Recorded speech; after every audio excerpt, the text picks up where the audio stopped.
Bank chairman चल्ला శంకరావుదే Aryapuram cooperative urban బ్యాంక్లే బ్రాంచ్లతో లాభాలతో దూసుకుపోతుందని ఆ బ్యాంక్ చైర్మన్ చల్లా శంకర్రావు అన్నారు. స్థానిక ఆర్యాపురం బ్యాంక్ మెయిన్ బ్రాంచ్లో గురువారం నిర్వహించిన విలేకరుల సమావేశంలో ఆయన మాట్లాడుతూ తమ బ్యాంక్ సభ్యులు ఖాతాదారులు శ్రేయోభిలాషులు ఆశీస్సులు విశ్వాసంతో ఉందని అన్నారు.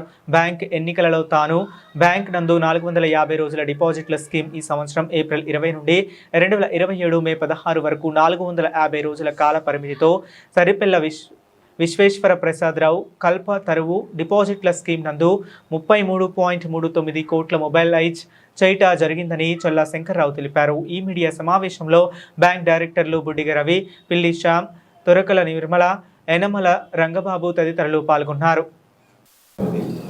మా బ్యాంకు సభ్యులు ఖాతాదారులు మరియు శ్రేయోభిలాషుల యొక్క ఆశీస్సులు విశ్వాసంతో 27/24 జరిగిన బ్యాంక్ ఎన్నికల్లో నేను నా సహచర డైరెక్టర్లు 10% విజయం సాధించడం జరిగింది. అనంతరం 23/7/24 బ్యాంకు పాలకవర్గం సభ్యులు పదవి బాధ్యత తీసుకోవడం జరిగింది.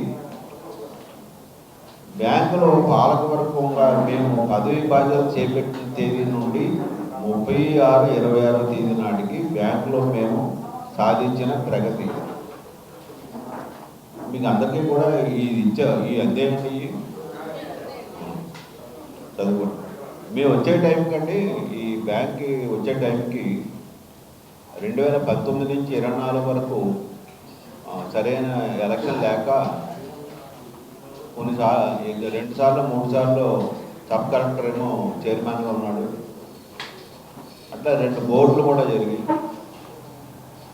ఏదైనా సరే ఆ 4 సంవత్సరాల్లో కూడా బ్యాంకు అధోగతి పాలైపోయింది. మళ్ళీ పూర్వం అలాగే జరిగితే దానిని పూర్వం మంచి వైభవంగా తీసుకెళ్ళి ఇస్తే మరలా పూర్వస్థితికి తీసుకొచ్చారు. దాన్ని ఎందుకంటే దాన్ని మేము వచ్చే టైంకి ఎలక్షన్ బాగానే 10% నెగ్గామనేటువంటి ఆనందం లేకుండా వచ్చే టైంకి షాపులో ఉందండి. బ్యాంకు షాపులో అంటే బ్లాక్ లిస్ట్లో ఉందండి.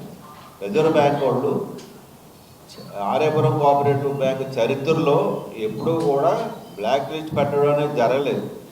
ఆ 19 నుంచి 24 వరకు జరిగినటువంటి ఎవరైతే మన కలెక్టర్లు కానీ వీళ్ళు కానీ అప్పుడు ఉంటున్నటువంటి చైర్మన్ కానీ డైరెక్టర్లు కానీ సరైనటువంటి అవగాహన లేక ఎక్కడ దీని మీద ఆర్థికంగా సంబంధించినటువంటి దాని మీద అవగాహన ఉండాలి. అవగాహన లేని వాడిని తీసుకొచ్చి పెడితే ఏమవుతుంది, వాళ్ళకి ఏం తెలియదు. అది దానికి సంబంధించినటువంటి అధికారులు కూడా వాళ్ళకి సరైనటువంటి అవగాహన లేనటువంటి దొరకడంతో ఏదో అలా కాలక్షేపంగా ఈ 5 సంవత్సరాలు చేశారు తప్ప ప్రగతి అనేది లేకపోవడం వల్ల ఏం చేసిందంటే డెవలప్మెంట్ అనేది బాగా కుంటుపడిపోయిందనే ఉద్దేశంలో రిజర్వ్ బ్యాంక్ వాళ్ళు ఏం చేశారంటే దాన్ని బ్లాక్ లిస్ట్లో పెట్టారు, స్టాప్లో పెట్టారు. దీన్ని ఎలాగైనా సరే మళ్ళీ పూర్వవైభవం తీసుకురావాలనే ఉద్దేశంతో మా డైరెక్టర్లు మేము మా స్టాఫ్ కూడా అందరూ కూడా ఒక 9 మాసాలు 6 నిమిషాలు చాలా కష్టపడ్డాం. ఉదయం 8 గంటల నుంచి రాత్రి 8 గంటల వరకు ఈ బ్యాంకుని ఎలా తిరగొట్టాలి, మళ్ళీ ఎలా పూర్వవైభవం తీసుకురావాలనే ఉద్దేశంతో ఫస్ట్ రిజర్వ్ బ్యాంక్ వాళ్ళు ఈ శాప్ నుంచి తీసేయాలంటే చాలా దీంట్లో ఎన్పిఏ ఉండిపోయిందండి. బ్యాంకు ఉన్నటువంటి లోన్స్ ఎవరు కట్టకపోవడం వల్ల వీళ్ళు ఎవరు అడగకపోవడం వల్ల ఎవరి మట్టుకాళ్ళే అలాగా కట్టకపోవడం జరిగింది. ఈ 9 మాసాల్లో మా డైరెక్టర్లు నేను అందరి యొక్క చెప్పడంతో నేను ఎలాగైతే చెప్పాను దాని ప్రకారంగా మా డైరెక్టర్లు కానీ మా ఎంప్లాయీస్ కానీ 100 కోట్ల రూపాయలు కలెక్ట్ చేశారండి 9 మాసాలు. ఈ లోన్స్ బాకీలు ఎన్పిఏ 100 కోట్లు మేము రికవరీ చేయడం జరిగింది. ఎప్పుడైతే మేము 100 కోట్లు రికవరీ చేసి ఒకవైపు నుంచేమో లోన్స్ కూడా పూర్వం కంటా కూడా పైకి తీసుకెళ్తున్నాము, వాళ్ళు చాలా సంతోషించి వాళ్ళు రిజర్వ్ బ్యాంక్ వాళ్ళు వచ్చి ఆడిట్ చేసుకొని చాలా సంతోషించి మాకు 9 మాసాల తర్వాత వెంటనే ఈ శాఖను తీసి పారేశారు. తీసి మీరు మామూలుగానే అన్ని కార్యకలాపాలు కూడా బాగా చేసుకోవచ్చని శాప్ తీసేయడం జరిగింది. ఎప్పుడైతే శాప్లోంచి ఇది తీసి పారేశారో ఇంకా బాగా పటిష్ట చేయాలనే ఉద్దేశంతో మీ లోనింగ్ కానీ డిపాజిట్లు కానీ మిగతా విషయాలు అన్నింటిలో కూడా మేము బ్రహ్మాండంగా క్రమశిక్షణగా మొత్తం ముందు ఏంటంటే ఇక్కడ వాళ్ళు ఏమి అడిగేవారు కాదండి ఎంప్లాయీస్ని. అందువల్ల ఏంటంటే వాళ్ళు ఇష్టారాజ్యంగా జరిగిపోయేది. మేము వచ్చిన తర్వాత వాళ్ళు క్రమశిక్షణగా బ్రహ్మాండంగా చేస్తున్నారు. దీని తర్వాత ఏంటంటే ఈ క్లౌడ్ బేసిస్కి వెళ్ళాలని రిజర్వ్ బ్యాంక్ వాళ్ళు మాకు చెప్పారు. అది మీరు పెట్టుకోకపోతే రేపు రాబోయే కాలంలో ఈ కంప్యూటర్కి సంబంధించినటువంటి డిజిటల్ ఏరాలో బ్యాంకులు సైబర్ నేరాలు ఎక్కువగా జరుగుతాయి. అందు గురించి క్లౌడ్కి వెళ్ళాలని అంటే మేము అందరూ అక్కడ బొంబాయి నుంచి బెనాకస్ వాళ్ళ దగ్గర నుంచి ఈ క్లౌడ్ బేసిస్ కూడా తీసుకొచ్చి 15/3/25 నాడు డేటాబేస్ను ముంబైలో ఉన్న క్లౌడ్ బేస్డ్ డేటా సెంటర్లో మార్చడం జరిగింది. అట్లాగే cloud based disaster recovery centre కూడా ఏర్పాటు చేయడం జరిగింది. అందుమూలంగా మా కస్టమర్ల యొక్క డేటా మరింత సురక్షితంగా ఉండడం గురించి, సైబర్ నేరాలు లేకుండా ఉండడం గురించి మేము అందరూ చాలా ఎక్కువ కష్టపడ్డాం. యూపీఐ ఇంప్లిమెంటేషన్ మన బ్యాంక్లో యూపీఐ అంటే యూనిఫైడ్ పేమెంట్స్ ఇంటర్ఫేస్ అనగా ఫోన్పే కూడా మొన్నే వచ్చిందండి. మొన్న 27/6 వచ్చింది.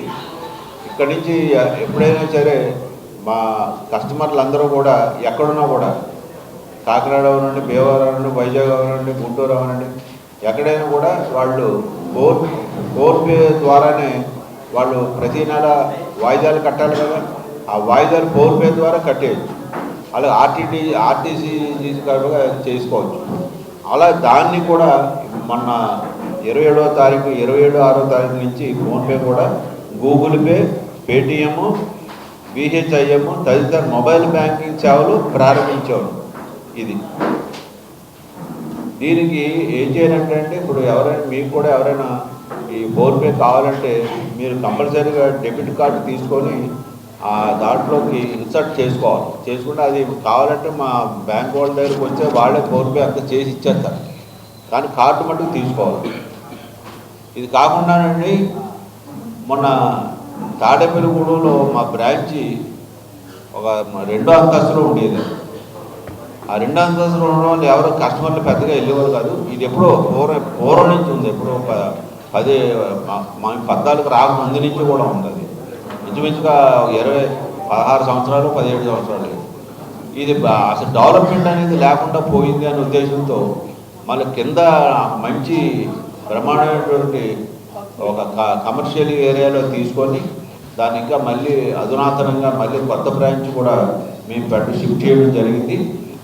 దానివల్ల కూడా అక్కడ బిజినెస్ బాగా జరుగుతుంది. ఇది కాకుండా ఒక చిన్న స్కీమ్ ఒకటి పెట్టాం.